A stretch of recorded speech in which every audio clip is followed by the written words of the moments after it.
السلام علیکم ورحمۃ اللہ۔ سوال یہ ہے کہ کیا سگریٹ پی کر نماز ادا کی جا سکتی ہے؟ بسم اللہ الرحمن الرحیم۔ اللہ سبحانہ و تعالی نے رسول اللہ صلی اللہ علیہ وسلم کو جو شریعت دے کر بھیجا، اس کا بنیادی مقصد یہ تھا کہ انسانیت کو گندگی سے نکال کر پاکیزہ رستوں پر چلایا جائے۔ اسی لیے ہم دیکھتے ہیں کہ اللہ رب العالمین نے قرآن حکیم میں ساری انسانیت کو مخاطب کر کے کہا ہے، یا ایہا الناس کلوا مما فی الارض حلالا طیبا، اے لوگو زمین میں جو پاکیزہ چیزیں ہیں ان کو استعمال کرو۔ اور اسی طریقے سے ایمان والوں کو خاص طور پہ مخاطب کر کے فرمایا، یا ایہا الذین آمنوا کلوا من طیبات ما رزقناکم، ایمان والو وہ پاکیزہ چیزیں کھاؤ جو اللہ رب العالمین نے تمہیں بطور رزق عطا فرمائی ہیں۔ اور پھر تیسری جگہ پر اللہ رب العالمین نے اپنے نبیوں کو اور رسولوں کو مخاطب کر کے کہا کہ یا ایھا الرسل کلوا من الطیبات، اے رسولو پاکیزہ چیزوں کا استعمال کرو۔ تو معلوم یہ ہوتا ہے اللہ رب العالمین کے ہاں پاکیزہ چیزیں بڑی اہمیت رکھتی ہیں، اور پاکیزہ کھانا ہی انسان کو پاکیزگی کی طرف لے کر جاتا ہے۔ آپ کچھ بھی کھاتے ہیں، کچھ بھی استعمال کرتے ہیں اپنی خوراک میں، وہ آپ کے جسم پر اور آپ کی طبیعت اور مزاج کے اوپر بہت جلدی اثر ڈالتا ہے۔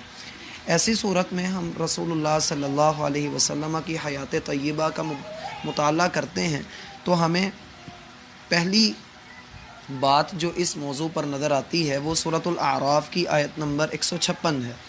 اللہ رب العالمین اس آیت میں ارشاد فرماتے ہیں کہ یحل لہم الطیبات ویحرم علیہم الخبائث، محمد صلی اللہ علیہ وسلم وہ رسول ہیں جو انسانیت کے لیے پاکیزہ چیزوں کو اللہ کے حکم سے حلال کرتے ہیں، اور گندی اور ناپاک چیزوں کو اللہ کے حکم سے وہ حرام کرتے ہیں۔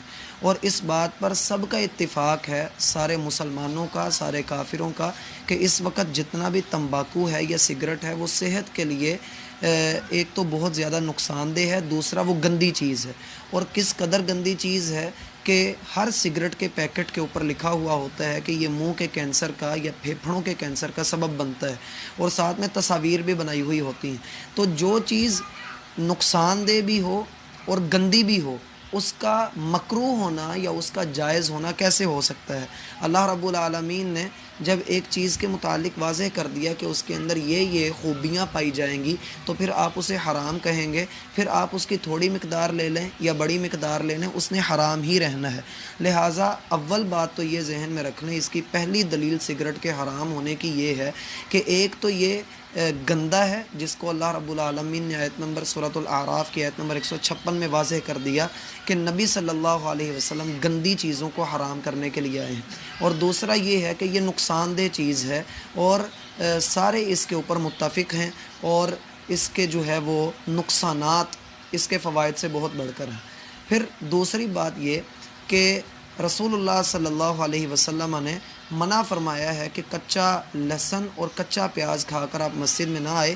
کیوں؟ اس لیے کہ اس کی بدبو سے فرشتوں کو تکلیف ہوتی ہے، حالانکہ وہ دونوں حلال چیزیں، اور اس حرام چیز کو بندہ پیے اور پھر آئے مسجد کے اندر تو اس کی بدبو سے کیا فرشتوں کو تکلیف نہیں ہوگی؟ اور پھر یہ ہے بھی حرام۔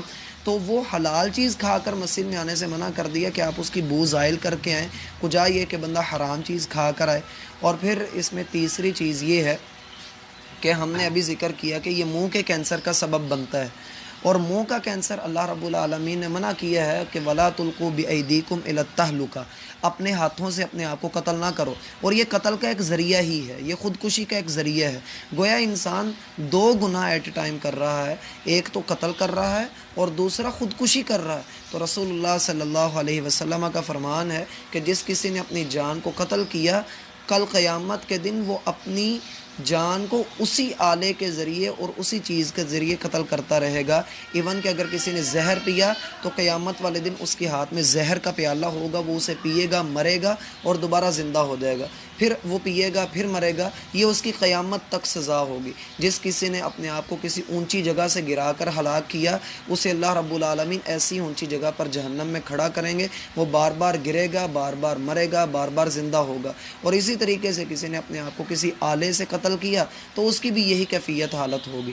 تو بتلانے کا مقصد یہ ہے کہ سبھی اس بات پر متفق ہیں کہ یہ کینسر کا سبب ہے، یہ انسان کی جان لے سکتا ہے۔